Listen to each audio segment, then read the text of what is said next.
Hello students, कैसे हैं आप लोग। आज हम क्लास 9 के केमिस्ट्री जो चैप्टर फर्स्ट है उसका तो नेक्स्ट टॉपिक पढ़ने वाले हैं, ठीक है, जिसमें mixing of to gases and diffusion के बारे में डिस्कस करेंगे कि डिफ्यूजन प्रोसेस क्या होता है। उसके तो पहले हम एक्सपेरिमेंट से समझते हैं। दो गैस जार लिया है जिसमें कि ये जो नीचे वाला गैस जार है इसमें हमने ब्रोमीन वेपर को रखा है, आप देख सकते हैं, जो कि रेड ब्राउनिश कलर का होता है। उसके बाद ऊपर में जो दूसरा गैस जार है इसमें हमने एयर को रखा है, ठीक है, ये एयर है। तो ये लेकिन इसको इन्वर्टेड रखा गया है सो दैट कि दोनों ही गैस जार का माउथ जो है सो एक दूसरे पे हो, राइट। तो इस तरह से एयर है जो कि कलरलेस होता है and air is the combination of gases. Air में भी क्या बहुत सारे क्या हैं, गैसेज हैं, राइट। तो अब यहाँ पर प्रोसेस ये होता है कि जो ब्रोमीन के जो मॉलिक्यूल्स हैं, क्योंकि ये गैसियस फॉर्म में है, राइट, ये क्या होते हैं, ये जो है सो मिक्सअप हो जाते हैं एयर के मॉलिक्यूल्स के साथ, राइट। आपको ये पता है कि जो गैसेज होते हैं उसके मॉलिक्यूल्स क्या होते हैं, दूर दूर होते हैं, राइट। गैसेस के मॉलिक्यूल क्या होते हैं, दूर दूर होते हैं। लिक्विड्स के मॉलिक्यूल्स क्या होते हैं, गैस की तुलना में पास पास होते हैं और सॉलिड के बिल्कुल पास होते हैं, ठीक है। इस तरह से कहने का मतलब स्पेस की बात की जाए तो दो मॉलिक्यूल्स के बीच में स्पेस क्या होता है, सबसे ज़्यादा होता है किसमें, गैसेस में सॉरी। तो यहाँ पे क्या होता है कि स्पेस है, यहाँ पे क्या है, दो मॉलिक्यूल्स के बीच में स्पेस है और इस स्पेस के बीच में क्या होता है, ब्रोमीन का जो मॉलिक्यूल्स है वो चला जाता है, ठीक है। ये अगर ब्रोमीन के मॉलिक्यूल्स हैं हमारे, ठीक है, और इनके बीच भी स्पेसेस है काफ़ी, ये जो है यहाँ पे चले जाते हैं।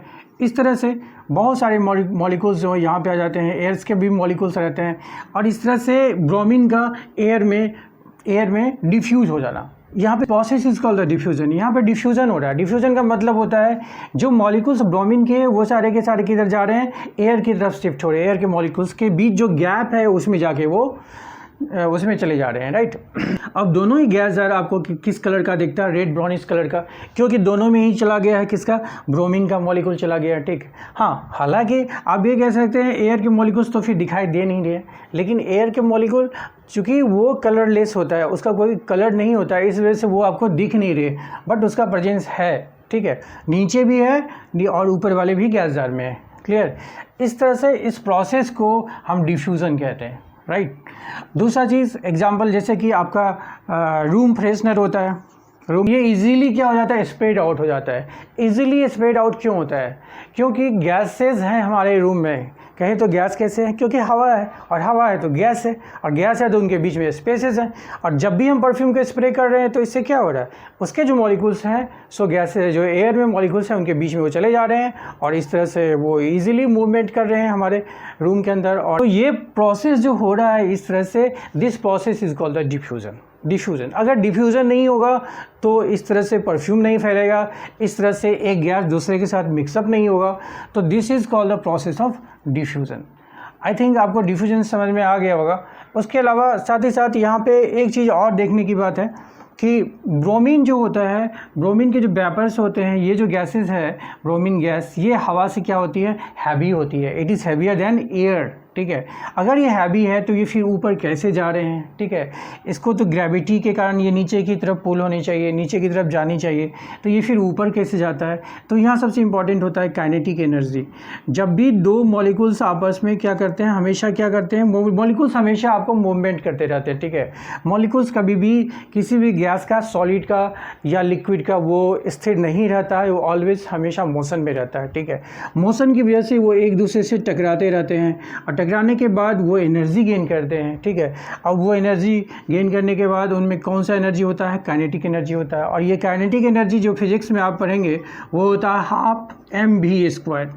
तो इस काइनेटिक एनर्जी के साथ वो जो है फिर नया मूवमेंट उनका होता है। कोलाइड करने के बाद फिर जो उनको एनर्जी, काइनेटिक एनर्जी मिली, उस एनर्जी से वो फिर किसी दूसरे डायरेक्शन में चले जाते हैं, ठीक है। तो इस वजह से इनकी काइनेटिक एनर्जी बहुत ज़्यादा होती है, जिस वजह से ये मूव करके ऊपर चले जाते हैं ब्रोमीन के मॉलिक्यूल्स, राइट। तो यहाँ तक कि जो ग्रेविटी का फोर्स काम कर रहा है उसको ओवरकम करते हैं, तभी तो ये ऊपर जा सकते, अदरवाइज ऊपर नहीं जाता, राइट। इस तरह से ये इनका मिक्सअप हो जाता है गैसेस का। इस पे देखते हैं कि डिफ्यूज़न जो होता है, डिफ्यूज़न का प्रोसेस फास्ट कब होता है, डिफ्यूज़न का प्रोसेस फास्ट कब होता है, मतलब गैसेस जो है बहुत ईजीली या बहुत फास्टली जो है ईजी वे में बहुत फास्टली कैसे फैलती है, ठीक है। इसके लिए क्या करना पड़ता है, हीट का एक रोल होता है। अगर आप इसको हीट सप्लाई करते हो, अगर आप उस चीज़ को हीट सप्लाई करते हो तो इस वजह से क्या हो जाता है कि काइनेटिक एनर्जी बहुत ज़्यादा हो जाती है, बढ़ जाती है, जिसके कारण से इसका मूवमेंट बहुत फास्ट हो जाता है और वो फिर तेज़ी से फैलने लगता है, राइट। फ्यूजन का प्रोसेस फास्ट हो जाता है, राइट। जैसे आप किसी भी चीज़ को गर्म कर रहे हो या कोई सब्ज़ी बना रहे हो, ठीक है, किचन में हो, तो वहाँ पे क्या होता है, किसी चीज़ की खुशबू आती है, फैलती है, क्योंकि वो क्या है, आपका गैस पे चढ़ा हुआ है और गैस पे होने की वजह से उसको हीट मिल रहा है। हीट की वजह से क्या हो रहा है, उसके मॉलिक्यूल्स जो है, जो भी चीज़ आप बना रहे हो वो काफ़ी तेज़ी से उसमें काइनेटिक एनर्जी की वैल्यू बढ़ जाने के कारण वो बहुत ही ईजिली जो वेपराइज होकर आपका एयर में जाके गैस से मिल जाता है और फिर वो एक जगह से दूसरे जगह उसकी खुशबू जो है फैलने लगती है कोई भी, राइट। तो ये हीट की वजह से होता है, हीट आप उसको सप्लाई कर रहे हो। इसके अलावा डिफ्यूज़न में प्रेशर का जो रोल है, प्रेशर का क्या रोल है, प्रेशर की वजह से क्या होता है, प्रेशर अगर हम किसी चीज़ का बढ़ा दें, सपोज़ करो कि ये आपका गैस जार है, राइट, और इसमें आपने गैस भर रखा है, ठीक है, ये गैस जार है और इसमें हमने क्या कर रखा है, गैस भर रखा है। अब इसको बाद इसमें एक पिस्टन लगा देते हैं, यहाँ से हम एक पिस्टन लगाते हैं, आगे पढ़ेंगे, पिस्टन लगाते हैं और इससे क्या करते हैं, प्रेशर डाल रहे हैं, इसे प्रेशराइज कर रहे हैं। तो गैस ये जैसे जैसे गैस जो नीचे की ओर दब रहा है, प्रेशराइज्ड हो रहा है, तो ये पिस्टन जो है सो यहाँ जब नीचे आ जाता है इस एरिया में, तो इतना बड़ा एरिया जो है सो वो इसको प्रेशराइज कर दिया, तो ये वाला गैस कहाँ गया, इसके अंदर ही चला गया, ठीक है। कहने का मतलब इसमें गैस के जो मॉलिक्यूल्स हैं वो फिर वो पास आने लगते हैं, कंप्रेस्ड होने लगते हैं और इस वजह से भी क्या होता है, आपका डिफ्यूज़न जो है सो कम हो जाता है, ठीक है। फिर हो गया होगा कि डिफ्यूज़न क्या है, राइट। हमने जनरल एग्जांपल्स भी दिए और गैसेस के मिक्सचर का भी एग्जांपल दिया, साथ ही साथ मैंने ये भी बताया है कि हीट की वजह से डिफ्यूज़न पर क्या इम्पैक्ट पड़ता है और प्रेशराइज करने से क्या होता है। Thank you so much. अगर आपको ये चीज़ें समझ में आ गई है तो वेरी गुड, अदरवाइज़ कोई दिक्कत है तो आप कमेंट सेक्शन में हमसे पूछ सकते हैं। Thank you so much students.